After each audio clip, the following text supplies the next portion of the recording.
démarré dans les années 80, à la suite de la lecture d'un livre qui est bien disparu de la plupart des bibliothèques, c'est Ces plantes qu'on assassine de Mességuet. Et à ce moment-là, je me suis rendu compte qu'il y avait vraiment un combat à faire, c'est-à-dire de développer une ligne de plantes et de produits phytothérapiques de haute qualité et d'origine bio. Au départ, on est parti surtout sur le domaine circulatoire, où il y avait beaucoup de demandes,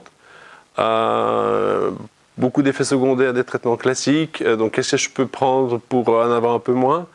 Et la phytothérapie était une réponse facile. Dans l'achat de nos matières premières, il y a une démarche qui est extrêmement importante, c'est d'abord d'avoir une chaîne courte, donc d'être le plus proche du fabricant ou de l'agriculteur par exemple. Donc on les connaît, tous nos agriculteurs on les connaît. Avoir toujours cette traçabilité, remonter aux origines et pouvoir évoluer avec le fournisseur sur la matière. D'un autre côté, ça permet de respecter aussi un prix correct chez l'agriculteur ou chez le fournisseur, qui n'est pas compressé par l'intermédiaire. Et donc, tout le monde trouve un win-win, un équilibre. Et cette chaîne courte facilite aussi le dialogue et la transparence pour le consommateur. Parce que le consommateur, aujourd'hui, veut savoir tout sur l'histoire. On l'a trompé à trop souvent. Et il faut maintenant lui expliquer d'où ça vient et comment c'est produit. On a toujours essayé d'avoir un produit le plus pur, le plus propre, le plus net possible. Donc pas d'ionisation par exemple pour les plantes, pas d'irradiation pour être plus clair, pas de traitement, pas de pesticides, pas d'herbicides. Ça faisait déjà partie clairement de la démarche depuis le début. On a essayé toujours d'éviter tout ce qui était additif, dont on connaissait finalement peu les historiques, et aujourd'hui on découvre malheureusement les méfaits. On a toujours fait attention aussi à tout ce qui est contenant et transport, mais également l'aspect énergétique du produit. Donc on sait aujourd'hui qu'un emballage plastique peut avoir une implication sur le contenant. Tous ce sont des éléments qui font qu'on essaie d'intégrer ce qu'on pense jusque dans le moindre détail.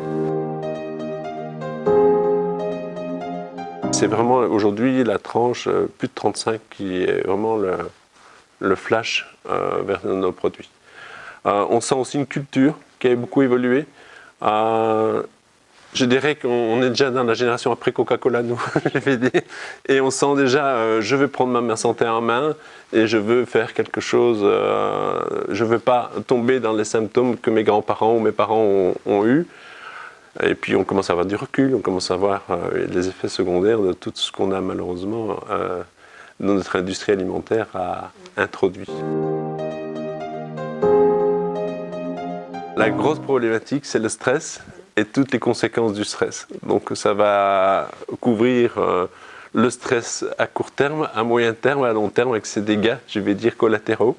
Donc ça peut concerner aussi bien, c'est pour ça qu'on va parler aussi bien du stress de l'examen de l'étudiant à le stress quotidien de chacun d'entre nous. On va également avoir généralement plutôt le produit aussi de rester en forme malgré notre environnement. On n'essaie pas de se développer à tout prix pour le plaisir de se développer. Le but, c'est de faire des bons produits dans des conditions correctes pour aussi bien ceux qui les produisent que pour ceux qui vont en profiter. Donc, il y a un moment où il y a aussi un volume qui risque d'aller contre ou à l'envers de la qualité. Donc, on est très conscient que la nature n'est pas inépuisable. Donc, il faut réfléchir à ce qu'on fait et à ce qu'on prévoit.